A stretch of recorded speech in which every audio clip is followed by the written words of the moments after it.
What's up, guys? It's MrAeroHD here, and today I have just a quick video for you. As some of you know who follow me on Twitch, if you don't follow me on Twitch, you probably should. I have transitioned, or I'm transitioning, to driving on the wheel in the Forza Motorsport 7 for drifting. It's a challenge. I'm not quite there yet, but I know a lot of people are struggling with wheel settings and stuff. So I'm going to tell you what I have so far. I'm going to show you what I have set up. It's not perfect. And then I'm going to use this car as a base for what I've changed to my tunes. Again, I'm still learning, but a couple people in Twitch chat have asked me, like, hey, what are your wheel settings? What are your wheel settings? And I'm like, oh, I'm going to put a video up so I don't have to keep showing you over and over and over again. So this is what I have right now. I'm tweaking them, and if you guys know a little bit more about what these settings do, you'll probably be able to change them to your liking a little bit more.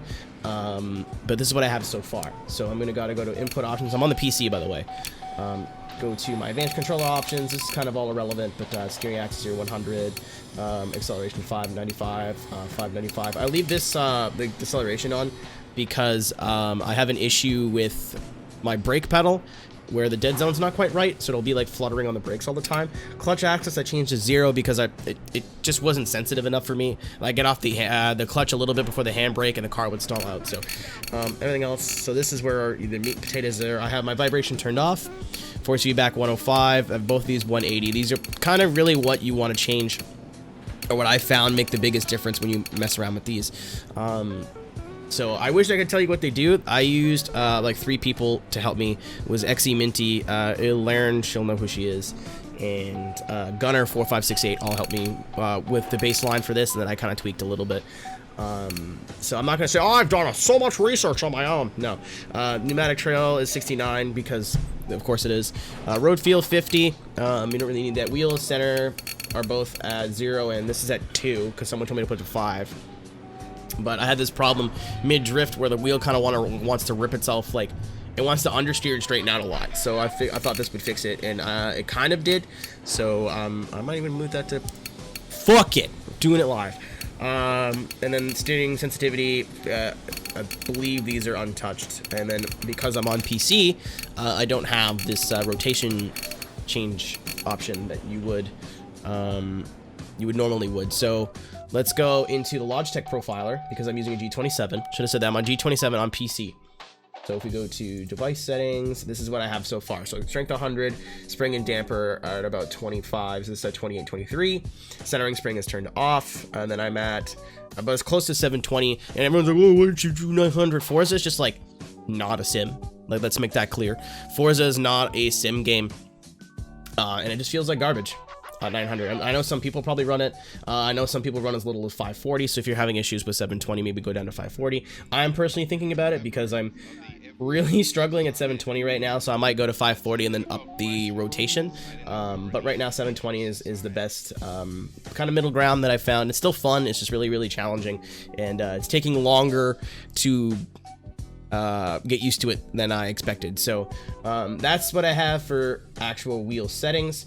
Let's go to the car. Again, the car is basically, I don't want to say I'm talking out of my ass at this point, but I'm just changing things like every time. So what I've done is I brought the front tire pressure down a lot. This is a comp car. It's on street tires, not sport tires, whatever, but I'll try to do my best I can in explaining it.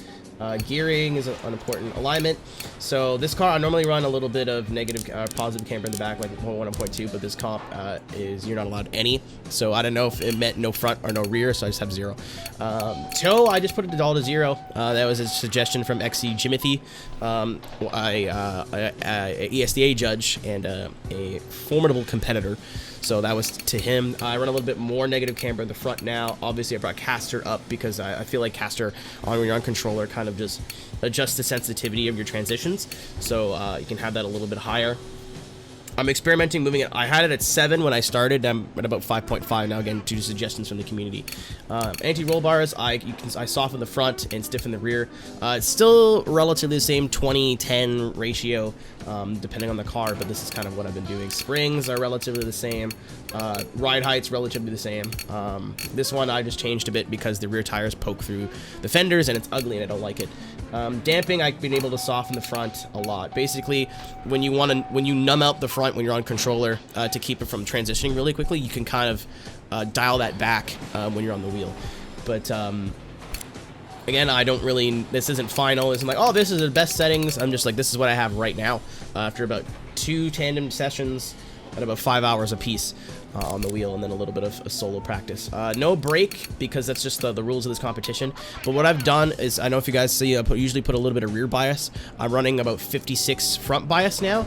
So when I hit the brake, the front end actually dives forward, and it's a little bit easier to control. I'm still running a lower braking pressure, so I'm still running at about 80% braking pressure. Again, this is just the car that I was in. I didn't want to like click around and jump into a different car. This is a special case again because this car is at 400 horsepower and for a certain comp, but I am running the ratio a little bit closer. So instead of running like 100, like a lot of people on wheel are running 100, I'm running like 95, 80, something like that.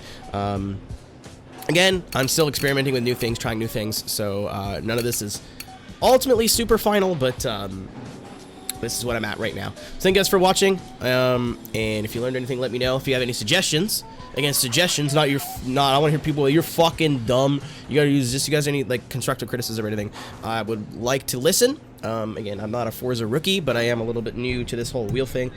And a lot of, I just want to be clear, this is for the G27 on the PC. So your platform and your wheel choice do make a big difference because the G27 is gear driven as opposed to a Fanatec or a Thrustmaster wheel that's belt driven. So yeah, use these settings at your own discretion. They may or may not work for you, or they might just be a good jumping off place for you. But thanks for watching. I'll see you in the next one. Peace.